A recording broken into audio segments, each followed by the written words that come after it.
বিশ্বাস করো আমি কেঁদে ফেলছি চুল। কি লাগছে, তুমি আমাকে কি করে দিয়েছো, তুমি চুলটা কি করে ফেললে? দুটো দু রকম, একটা স্প্রিং রোল আর একটা এটা কি গুষ্টির মাথা জানি না। মশলা মুড়ি, ঘুগনি, মানে এগুলো না খুব লোভনীয় খাবার দাবার। আর মেয়েকে লুকিয়ে বেরোনো হেভি চাপের আর হেভি কষ্টদায়ক। চলো ওই মুখখানা দেখে কে বেরোতে চায় বলো তো। Hello everyone, good morning, welcome back to my channel. আমি সুস্মিতা, তোমরা দেখছো ডেইলি ব্লগ বাই সুস। নতুন একটা ব্লগে সবাইকে স্বাগত জানাই। তো আজকে যাব, আগের দিন যে ব্লগটা দেখেছিলে সেটা ছিল যে আমার ক্লায়েন্ট ছিল, ওর দেওরের বিয়ে ছিল। আজকে ওর যে দেওরের রিসেপশন, তো আমার দুদিনেরই বুকিং ছিল। তো ওই লুকটা শেয়ার করেছি, ভাবলাম চলো আজকেও একটা ব্লগ স্টার্ট করি আর রিসেপশন লুক আমি কি করছি সেটাও তোমাদের সাথে শেয়ার করি। তো সেই জন্যই আজকে সকাল সকাল উঠে রেডি হয়ে গেছি। এখন বাজে 7:30, আমাকে বেরোতে হবে 8:15 এরকম। তো তার মধ্যে যা যা কাজ ছিল মেয়ের সব কিছু গুছিয়ে দিয়েছি। মা এখন ওকে একটু খাওয়াচ্ছে, আমিও একটুখানি কর্নফ্লেক্স গুলেছি ওটাকে খাবো বলে আর কি। তো খেয়ে টেয়ে বেরোবো। সকাল সকাল কি আর খাওয়া যায় বলো। আগের দিন তো ওই কর্নফ্লেক্স খেয়েছিলাম, ভাবলাম চলো আমার হয়তো রাস্তায় খিদে পাবে, কিন্তু না, আমার রাস্তায় খিদে পাইনি। টুকটাক খাবার তো যেটা হয় সেটা খেয়েছিলামই। মেন কথা কি জানো তো, ট্রেনে যখন ভাবি যে যাব, রিজার্ভেশনে অত কিছু পাওয়া যায় না, বাট লোকাল ট্রেনে অনেক কিছু পাওয়া যায়, যেমন মশলা মুড়ি, ঘুগনি, মানে এগুলো না খুব লোভনীয় খাবার দাবার। তো আমার বেশ ভালো লাগে। তো আগের দিন খেয়েছিলাম মশলা মুড়ি আর পেয়ারা মাখা, তো এই দুটো খেয়েছিলাম। আজকে দেখা যাক কি খেতে পারি। আর ক্লায়েন্টের বাড়িতে তো মানে আগের দিনও খাবার ব্যবস্থা ছিল, আজকেও আছে। তো সেই জন্য বেশি কিছুও খাই না, তার কারণ বাইরে গেলে কি না কি হয়ে যাবে, আমার তো আবার হাজারটা প্রবলেম। তো আগের দিন ওই মশলা মুড়ি আর ওইটুকুতেই ছিল। ঘুগনি দেখেও না দেখার ভান করে মুখটা ঘুরিয়েছিলাম, খাইনি। তো আজকে ভাবছি ঘুগনি খাবো, যদি ঘুগনি ওঠে। ভাবো তো, আগে খাওয়ার চিন্তা করছি। তো যাই হোক, আমার মোটামুটি রেডি হয়ে গেছি। আর ব্যাগটা তো আমার গোছানোই আছে, জাস্ট ফাউন্ডেশনটা চেঞ্জ করে নিয়েছি, কারণ আগের দিনটা ছিল এইচডি মেকআপের উপর, আর আজকেও আছে এইচডি, বাট একটু ফাউন্ডেশনটা ডিফারেন্স আছে। তো চলো কি কি হয় না হয় দেখতে থাকো। আর আগের দিন যে স্টুডেন্টটা গেছিলো ওই আমার সাথে যাবে। আজকের ওয়েদারটা দেখো, সকালে জাস্ট টিপ টিপ করে বৃষ্টিও পড়ছে। আমি ভাবছি ছাতাটা নেব, কিন্তু ছাতাটা কি আদৌ আমার জন্য কাজ করবে? গাছগুলোরও অবস্থা খারাপ হয়ে গেছে, পাতাগুলো এই যে ঝরেও যাচ্ছে, পরিষ্কারও করা হয়নি, পরে পরিষ্কার করব, এখন আর সময় নেই। তো বৃষ্টিটা এলে আমি জানি না কি করব, তার কারণ ছাতা আমি ক্যারি করছি, কিন্তু যে ট্রলিটা আছে আমার কাছে, সেই ট্রলিটা আমি জানি না কিভাবে প্রোটেক্ট করব। বাট ওয়েদারটা বেশ ভালো, আগের দিনের মতো পচা গরম নয়, এটাই অনেক। মানে বৃষ্টি পড়ছে তাও আমি রাজি আছি। মানে আগের দিন প্রচণ্ড কষ্ট হয়েছিল গরমে, আগের দিন যা কষ্ট পেয়েছি, তাই আজকে কোনো রকম আমি চান্স নিইনি। ভাই রে ভাই, গরমের মধ্যে না চুলটা খুলতে পারছি আর না আমি বেঁধে রাখতে পারছি, তার কারণ আমার সাইনাস আর মাইগ্রেনের ব্যথা শুরু হয়ে গেছে মাথার। সেই জন্য আমি তো ক্লিপ এমনিতেই আটকাতে পারি না, ক্লিপটা দেওয়া আছে, আমার মাথার যন্ত্রণায় পাগল হয়ে যাচ্ছে, আর ক্লিপটা যেই খুলে দিচ্ছি গরমের জ্বালায় পাগল হয়ে যাচ্ছি। তাই এখানে খেতে খেতে আমি চুলটাকে আজকে সাইজ করে বেশ বেঁধে নেব। তো যারা যারা এরকম বেনুনি করতে পারো তাদেরকে তো কিছু বলার নেই, যারা পারো না তারা আমাকে কমেন্ট করো, আমি আলাদা করে একটা পুরোপুরি ফুল ভিডিও তোমাদেরকে দেখিয়ে দেবো যে এই বেনিটা কিভাবে করে। আর আমার বেনিটা কেমন হয়েছে অবশ্যই জানিও, আর কেমন লাগছে বলো। পুরো মনে হচ্ছে না সেই ধ্বজা টাইপের? তো যাই হোক, এত বড় একটা গামলাতে খাবার নিয়েছি, খাবারটা দেখবে গামলার মধ্যে পড়ে আছে, এই দেখো।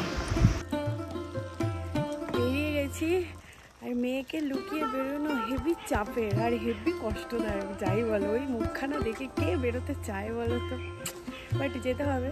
তো বেরিয়ে গেছি, আর টোটোর জন্য ওয়েট করবো। এবার আশা করি টোটো আসছে।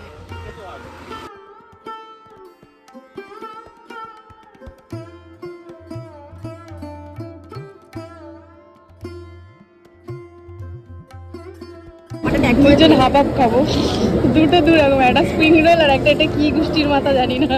এটাও রয়েছে।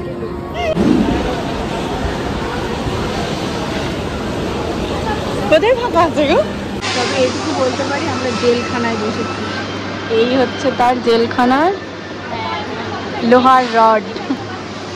আমরা জেলখানায় বসে পড়েছি, ট্রেন এখনো ছাড়েনি।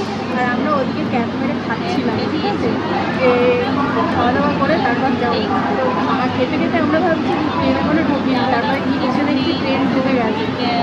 ফাইনালি সিট তো পেয়েছি, এটাই শান্তিজনে দুজন আবার একই জায়গায় সিট পেয়েছি, হাওয়ার দিকেই পেয়েছি। আগের দিন পাইনি, ওটা সামনে দিকে পেয়েছিলাম, আজকে তার উল্টো দিকে।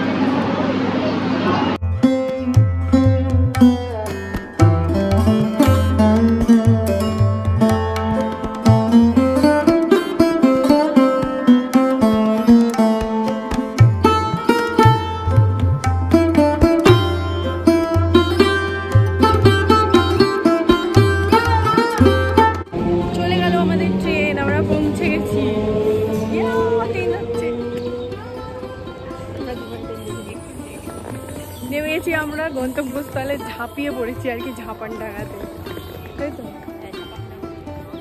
স্টেশনটার নাম হচ্ছে ঝাপানডাঙ্গা। দেখো কত কষ্ট করে। হ্যাঁ, এটা হচ্ছে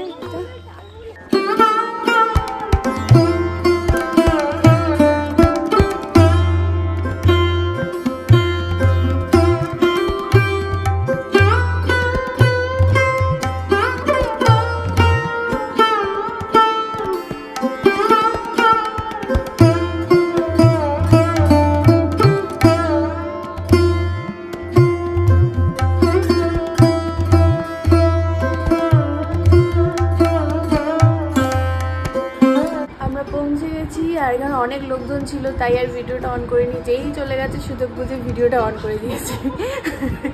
তো পৌঁছে গেছি, বুঝতেই পারছো, একদম রিল্যাক্স হয়ে গেছি। অনেকক্ষণই বসে যাচ্ছি দুজনে, এই যে ফোন ঘাঁটতে শুরু করে দিয়েছে আর আমি এখানে বকবক শুরু করে দিয়েছি।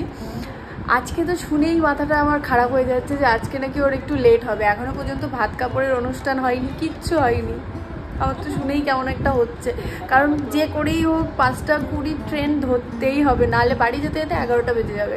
হাওড়া স্টেশনে বসে থাকতে হবে, কালকে ভোরবেলা দুজনে বাড়ি যাবো। মানে কি দিনকাল পড়েছে আমাদের জন্য। এখন বাজে 1:30, বাট এখনও পর্যন্ত খাওয়া দাওয়া আমাদেরও হয়নি, আর ওখানে তো ভাত কাপড় টাপড় কিছুই হয়নি। কিন্তু কি করে কি হবে জানি না। এই যে খেতে বসে ওপরের ডেকোরেশনটা আমার বেশ পছন্দ হয়েছিল, তাই ভাবলাম তোমাদের সাথে একটু শেয়ার করি। দেখো কত সুন্দর ডেকোরেশন করা ওপরটা, আর এটা ছিল ফুল এসি, মানে বেশ সুন্দরভাবে আর কি সাজানো গোছানো ছিল পরিপাটিভাবে বিয়েবাড়িটা, তো বেশ ভালো লেগেছিল। আর এই যে আমরা দুজন খেতে বসে গেছি, খেতে তো বসেছি কিন্তু মাথা ওখানেই আটকে আছে যে কতক্ষণে রেডি হবে। আমরা খেয়ে চলে এসেছি, বাট কখন সাজাবো সেটা জানি না, মানে এতটাই লেট। ওকে হাজমোলা দিচ্ছে, একটা কাটো তো, এটা রাখি আমি। তো জানি না কখন সাজাবো। 5টার ট্রেনটা না পেলে কি যে অবস্থা আজকে হবে সে একমাত্র আমি আর ও জানে, আর কেউ জানে না। পাগল হয়ে যাচ্ছি। দোষ চেঞ্জ করতে পারলাম, তাই না? না বললে আমি কি করে বিশ্বাস করো, আমি কেঁদে ফেলছি। মানে চুলটা এত ভালো লাগছে, আমি কোনোদিনও ভাবতে পারিনি। আমাকে মানে আমি চিনতেই পারছি না চুলটা আমাকে কি লাগছে। তুমি আমাকে কি করে দিয়েছো চুলটা, মানে এত সুন্দর লাগছে চুলটা। মানে আমাকে সেই মনে হচ্ছে রাজরানীর মতো মনে হচ্ছে, বিশ্বাস করো জানো, মনে হচ্ছে মানে কি ভালো লাগছে। আমি বারবার বলে ফেলছি, এখনো ফুল লাগানো হয়নি। মানে এখন আমার হচ্ছে এটা মানে আর কি, এটা পরে আমি কোথাও চলে যেতে পারি, এটা পরে এটা পরে আমার হচ্ছে কোথাও চলে যেতে পারি। মানে সিরিয়াসলি আমার বড় আমাকে দেখে ফিদা হয়ে যাবে। Thank you so much, welcome. এবার তোমার আমাকে কি ভালো লাগছে, এত ভালো লাগছে। কি করে হঠাৎ করে চুলটা, তুমি চুলটা কি করে ফেললাম করে, পুরো ম্যাজিক করে ফেলেছে চুলটাতে। কখনো তোমাদের সাথে আমি শেয়ার করিনি যে ক্লায়েন্টের রিভিউ, মানে আমার মনে হয়নি শেয়ার করার, বাট এটা এত তাড়াতাড়ি কাজ করেছি 1 ঘন্টার মধ্যে। আর এই লুকটা পুরোটাই 1 ঘন্টার মধ্যে কভার করেছি তাড়াহুড়ো করে, বাট ওর যে এতটা পছন্দ হয়েছে যার জন্য মানে আমি ক্লিপটা আর মিস করলাম না। তো কেমন হয়েছে অবশ্যই জানিও। আর ওর ছিল রিসেপশন লুক এটা, মানে ওর না, ও হচ্ছে বৌদি, তো ওর দেওরের বিয়ের হচ্ছে রিসেপশন লুক এটা।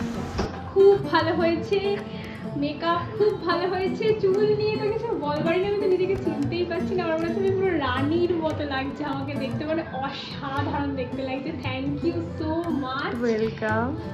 আর যাদের যাদের সাজবার ইচ্ছে সবাই সুস্মিতা দিকে বুক করবে, তাড়াতাড়ি বুক করবে, আর না তো পাবে না তো পাবে না। আমাদের কাজ শেষ হয়ে গেছে, আর লুকটা কেমন হয়েছে অবশ্যই জানিও। এখন ট্রেন ধরবো বলে দৌড়াচ্ছি, আমরা নয় টোটো দৌড়াচ্ছে, আর এই টেনশনে মরে যাচ্ছে। 5:20 ট্রেন তো, 5:10। এই প্রথমবার বোধ হয় 1 ঘন্টায় মেকআপ পুরো ডান। 1 ঘন্টাতে মেকআপ পুরো ডান। 1 ঘন্টা লাগেনি চুলটা করতে। হ্যাঁ, চুলটা করতে একটু টাইম লেগেছে, বাট 1 ঘন্টায় সবটা পুরোপুরি ডান। ভাবা যায়, কোমরের 12টা বেজে গেছে। এই ট্রেনটাকে দেখে তো আমরা প্রথমে উঠে পড়লাম দূর থেকে, তারপরে দেখি মৌমিতা আমাকে বলছে যে এরকম নীল নীল কি ঝুলছে গো। তারপর দেখছি না, এটা তো মালগাড়ি। মানে আমরা ফোন ঘাঁটতে ঘাঁটতে বুঝতেই পারিনি যে মালগাড়ি আসছে নাকি আমাদের গাড়িটা আসছে। তো যাই হোক, এই ট্রেনটা বেশ দূর থেকে ভালো লাগছিলো, এই নীল নীল প্লাস্টিকগুলো উড়ছিল। আর ফেরার সময়ও যে বৃষ্টি হবে সেটা ভাবিনি, মানে যাওয়ার সময় বৃষ্টি দেখে গেছি, ওখানে বৃষ্টি ছিল না। বাট কলকাতায় আসার পরেই দেখো হাওড়াতে আবার বৃষ্টি স্টার্ট হয়ে গেছে। অনেকক্ষণ থেকেই ঝিরিঝিরি হচ্ছিল, বাট বেশ ভালো লাগছে, ওয়েদারটা একটু অন্যরকম। বাট ওখানে বৃষ্টি হয়নি, আমাদের কলকাতাতেই বৃষ্টিটা হয়েছে। তো এই বৃষ্টি ভেজা শহরকে দেখতে কার না ভালো লাগে বলো তো? আমার তো ভীষণ ভালো লাগে। বৃষ্টি ভেজা শহর আলাদাই একটা। চলো, গুড নাইট, দেখা হচ্ছে নতুন ব্লগে। সবাই ভালো থেকো, সুস্থ থেকো।